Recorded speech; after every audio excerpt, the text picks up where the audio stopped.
When I got the diagnosis for the first time, at first we got the news that there was a tumor. We didn't know whether it was cancerous or not.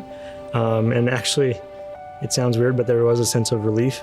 Any news was kind of good news at that point, thinking we can get a plan going forward. A couple days later, when we got the news that it was stage 3 esophageal cancer, that kind of brought that feeling down a bit. To watch Dan go through, progressively harder treatments. I mean, at first, it's like, hey, he's a champ. He's getting through this just fine. And then it just really hit hard. So I had heard about Lend a Hand Up on the radio. When I first called and talked to Gina, it was no question.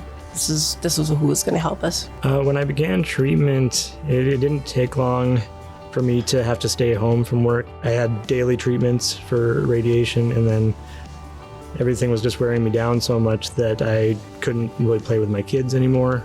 Yeah, I felt kind of useless at that point. When I was first approached by my wife about the fundraiser, I was a little embarrassed at first. I'm a pretty private person and didn't necessarily want a bunch of people in my business. I thought about it, and the more I saw how there was a huge community of people that wanted to help out.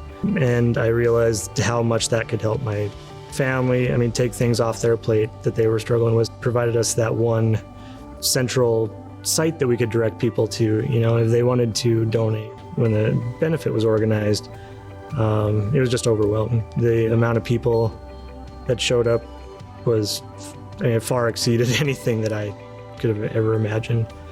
It was just an awe-inspiring day, and it made us all so proud to be from a community that will band together and help out someone who's struggling.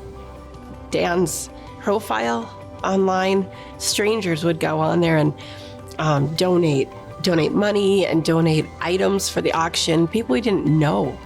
You could tell that they care about every single one of their people. Every single one they're helping. They just really care. Hosting a fundraiser is not easy.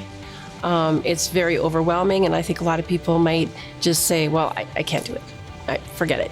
But with the help from Lend a Hand Up, they're so supportive during the whole process. All the help you get, all the patience you get. We're still working on getting this thing beat. Going through some further immunotherapy treatments right now, but we're hoping within a year this thing is gone for good. And that is in no small part to the help that Lend a Hand Up and the community has given me. So I thank you and them very much. If you want to contribute to people like Dan and people that are going through so much so they can focus on their fight every day, just please give to Lend a Hand Up.